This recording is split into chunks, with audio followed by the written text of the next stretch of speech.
आयोजक और संयोजक ऊर्जावान साथी भाई चंद्रभान नाइक जी, जयपुर से पधारे भाई रामधन जी सांसी जी, बड़े भाई आदरणीय महेंद्र धानक जी, भाई चेनाराम जी सांसी जी, प्रभु जी बागड़ी जी, पवन बागड़ी जी, और दिल्ली से हमारे समाज की आवाज, वंचित वर्गों के नेता और पत्रकार आदरणीय लक्ष्मण इंदौरा जी, रोहतास जी, परजय जी, महेंद्र जी जोड़ी और राजगढ़ तहसील के गांव गांव ढाणी से आए सभी मेरे वंचित वर्ग के साथियों, बुजुर्गों, शीतला बाजार के सभी व्यापारीगण, वर्गीकरण की लड़ाई आज हमारे को सुप्रीम कोर्ट का धन्यवाद करने का मौका क्यों मिला। सुप्रीम कोर्ट के अंदर हरियाणा, पंजाब और तेलंगाना के वंचित वर्ग के जो आरक्षण मिला हुआ था, उनका आरक्षण वहां की सरकारों ने हटा दिया, वहां के हाईकोर्ट ने फैसला कर दिया। उसके विरुद्ध में इन तीनों राज्यों के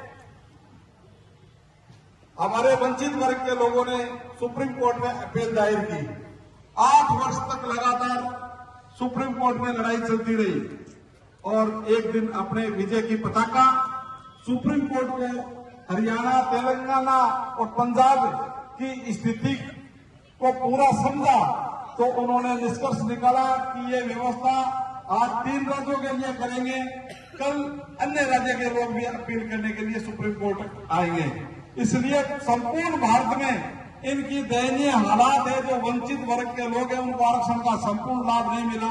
इसलिए पूरे देश में ये फैसला लागू हो और पूरे देश की राज्य सरकारों को निर्देश दिया कि वंचित वर्ग को अलग से आरक्षण दिया जाए।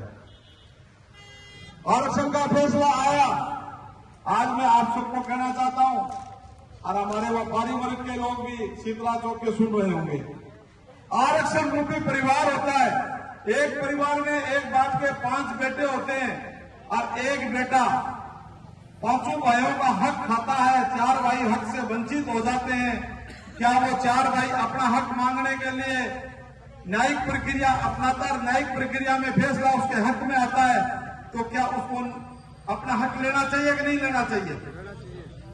एक भाई हक खा सकता है क्या? तो हमारा हक हमारे बड़े भाई खा रहे हैं। वंचित वर्ग के लोग पिछड़े हुए किसी भी प्रकार के शैक्षणिक नौकरियों में, राजनीतिक रूप से एमएलए, एमपी में, जिला परिषद, पंचायत समितियों में, सरपंचों में हमारे वर्ग के गिने चुने प्रतिनिधि चुन के आते हैं। और जब यह फैसला आया तो हमारे बड़े भाइयों ने 21 अगस्त को भारत बंद कर दिया और भारत बंद करने का प्रयास किया, जिसमें पूरा देश का अर्थतंत्र गड़बड़ाने का प्रयास किया और व्यापारियों का रोजगार रोकने का काम किया। क्या ये व्यवस्था सही थी? उनका निर्णय सही था? आज हम लोग शांतिपूर्ण शीतला चौक में सभा कर आपके बीच में जाएंगे। कोई भी व्यापारी को कोई प्रकार की तकलीफ नहीं है, कोई तकलीफ हम करने वाले नहीं है। पुलिस की गाड़ी पास में खड़ी है। हमारा डीजे की भी परमिशन के लिए यहाँ के सीआई साहब ने कहा कि डीजे की परमिशन लेनी पड़ेगी। क्यों भाई? मैं उतंग मचावांगे। जब दिन 15 डीजे भारत बंद करा हुआ, जब दिन देख नहीं बोल पाए डीजे ना बजाओ, ये चीजें बर्दाश्त को नहीं कराना। अभी तो नहीं अंगड़ाई है, आगे और लड़ाई है। ये चिंगारी राजगढ़ से शुरू हुई है।